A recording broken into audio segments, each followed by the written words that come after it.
Hello, I am जय continue MBBS first year. सो इस video में बात करेंगे लाइक कि पढ़ाई के लिए मोटिवेशन कैसे लाएं। मैं दो चीज़ें आपको बताऊंगा, मतलब उससे मुझे खुद को भी मतलब मैक्सिमम टाइम वो आपको मोटिवेट करती रहेंगी, है ना। लाइक ये कुछ अलग सी नहीं है, मतलब कुछ अलग सी ही है, मतलब ये कोई ऐसी स्पेसिफिक नहीं है ना। सो फर्स्ट ऑफ ऑल कि यदि आप पढ़ते हो तो आप पढ़ना इसलिए छोड़ देते हो कि आप सोचते हो कि यार मैं पढ़ता हूँ लेकिन भूल जाता हूँ, मेरे को याद नहीं रह पाता है। और जो टॉपर है ये एक बार पढ़ते हैं इनको याद हो जाता है ना। सो ऐसा नहीं है ना, सब भूलते हैं, सब सेम ही होता है सबका। बट टॉपर्स क्या होता है, उनके पहले से अच्छे वो क्लियर होते हैं कॉन्सेप्ट, तो उनको मैक्सिमम चीज़ें ऐसी लगती है कि यार ये तो पहले ही पढ़ रखी है, वही चीज़ें रिवाइज हो रही होती है उनकी हर बार, है ना। नहीं कोई नई चीज़ पढ़ो तो उनके लिए वो भी सेम होती है कि वो भी भूल जाते हैं, वो ना कोई अलग नहीं है। टॉपर और ये नॉर्मल एवरेज सब सेम होते हैं ना।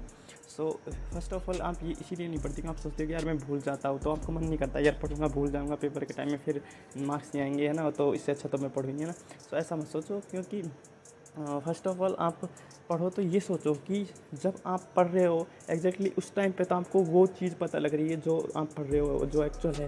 लाइक आप साइंस पढ़ रहे हो तो कुछ भी साइंस में मतलब अपनी बॉडी से रिलेटेड कोई फैक्ट है, तो आप एग्जैक्टली जब आप पढ़ रहे हो तब तो आपको उसके बारे में पता लग रहा है कि यार ये भी कोई चीज़ है ना। सो ये पहली बात। और दूसरी बात, चाहे बाद में आप उसको भूल जाओ, मतलब इससे कोई नहीं, पर उस टाइम पे तो आपको वो चीज़ पता लगी कि आप इस लाइफ में आए हो, तो आपने ये फैक्ट जान लिया है जो है ना। तो मतलब एक बार तो आपको पता लगा, तो एक बार के लिए भी आप पढ़ो ज़रूर, है ना। जिससे आपको हमेशा ये लगेगा कि मैं यार ये चैप्टर नहीं पढ़ा तो इसमें कोई फैक्ट्स है वो मेरे रह रहे हैं, तो मैं उनको पढ़ लूँ ताकि मेरे को फैक्ट भी पता लग जाए, है ना, जो भी चीज़ें हैं, जो भी इससे मेरे को मिलेगा, है ना। सो इसलिए इस वजह से एक बार पढ़ो ज़रूर, है ना।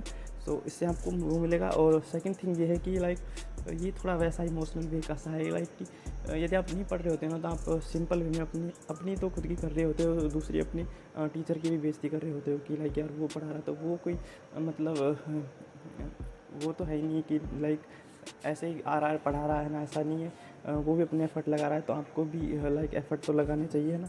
सो ये है कि लाइक आप नहीं पढ़ते हो तो आप खुद की और अपने टीचर्स दोनों की बेइज्जती कर रहे होते हो। सो ये सोच के भी आपको थोड़ा वो करना चाहिए कि लाइक मैं अपने लिए नहीं तो कम से कम अपने टीचर के लिए तो पढूँ। सो ये दो चीज़ें हैं जो आपको मोटिवेट करेंगी पढ़ाई के लिए। तो पहली चीज़ है वो ज़्यादा हुआ है, क्योंकि आप यही सोचते हो कि यार मैं भूल जाऊँगा, लेकिन ऐसा नहीं सोचूँ, क्योंकि आप जब पढ़ रहे हो एक्जैक्टली तब तो आपको वो चीज़ें पता लग रही है, आप उसी से अपना हम बोल रहे हो कि यार मेरे को ये पढ़ना ताकि मेरे को ये पता लगता है ना। और इससे आपको हमेशा ये रहेगा कि मैं ज़्यादा से ज़्यादा पढ़ पाऊँ। Okay, so thank for watching and please subscribe my channel.